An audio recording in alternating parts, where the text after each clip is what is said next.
Hello everyone, Kylie Brownfield again for day 9 of the 28-day vlogging challenge for mental wellbeing.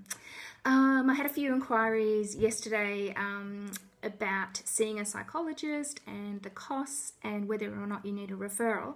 So I want to talk about that in general sense about how you get a referral to see a psychologist. I'm also going to tell you a little bit about the work that we do at the clinic and give you some tips on the things that you should look for when you're searching for a psychologist that might be a good match for you. So firstly, the APS provides, APS is the Australian Psychological Society. They provide a service called Find a Psychologist, and I will include the link for this in the comments section, but you can actually search based on location and expertise. So anyone in Australia can look up and see who's working close to them and what they specialise in. If you're looking for a Melbourne-based psychologist, or if you're close to Bayside, I'll tell you a bit about the work that we do at the Mindful Clinic. So there's 2 psychologists that work there. There's myself and there's Dr. Katya Kamysheva. Katya is a senior clinical psychologist. She works with us on Saturdays and she works primarily with adults. Her special interest is in perinatal psychology. So those that are experiencing difficulties with anxiety, depression, or issues with attachment, and that's before or after birth as well. Katya also works within the realm of psycho-oncology. So if you or a loved one has recently received a cancer diagnosis, or you're going through cancer treatment, or someone that you know or someone close to you in the family is experiencing this, it might really help to talk to someone. So Katya's really experienced in this and she is super popular with her clients. So if you wanted to talk further about that, then get in touch with us too. I'm a clinical psychologist too.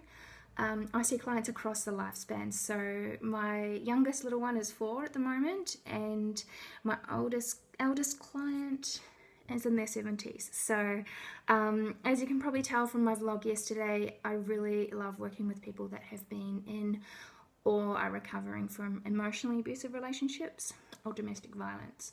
I also work a lot with people that have experienced trauma in the past, post-traumatic stress, complex trauma, and also I really love children and adolescent work as well, working with family dynamics and that sort of thing across a range of issues.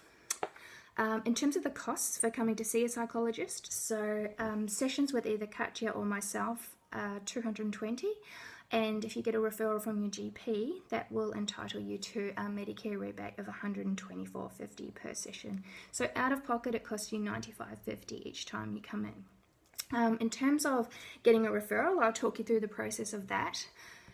It's important to book a longer consult with your GP because they'll want to ask you a lot of questions about mental health. There'll be a short questionnaire that you need to complete. Then they'll decide whether you're entitled to any rebates from Medicare. So if they decide that it is appropriate for you, they'll give you a referral called a mental health care plan. And initially that will give you six sessions that provide partial rebates for therapy. And then if you still need it, you can go back and get a review for a further 4 sessions. Medicare doesn't fund any more than 10 sessions per calendar year, so that's important to keep in mind. You can also fund it through private health insurance, but depending on your level of cover, it's a good idea to check with your provider. Also, couples therapy sessions don't attract any Medicare rebate, so that's full private fee if you want to have a couple session.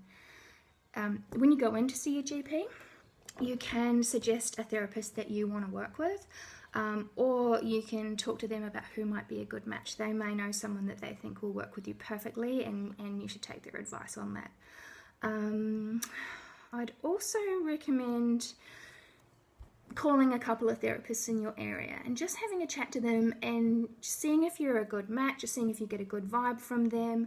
Having an initial consult kind of allows you to interview them as well as them interviewing you, and you can see whether you feel comfortable with them, and they should also let you know whether what's going on for you is within their realm of expertise. So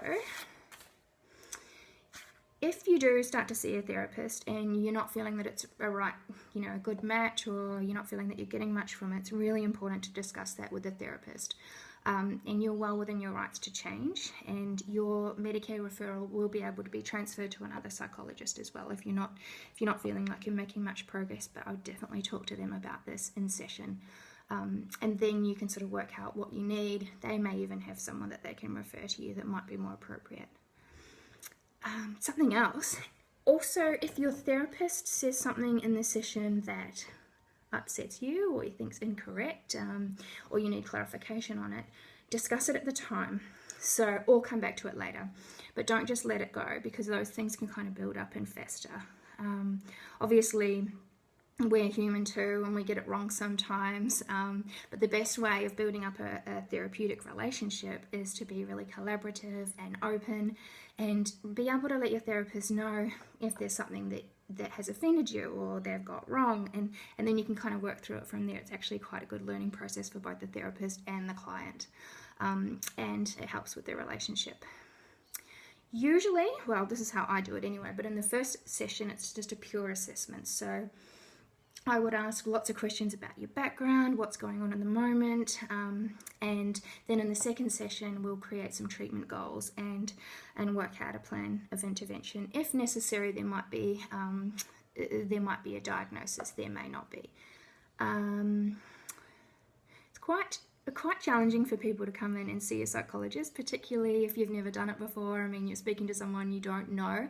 And it sort of feels like you're really opening yourself up to a stranger.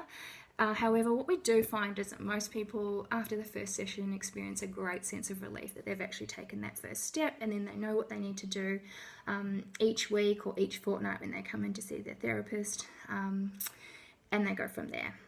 So it's taking that huge step that's the first step that's the most important.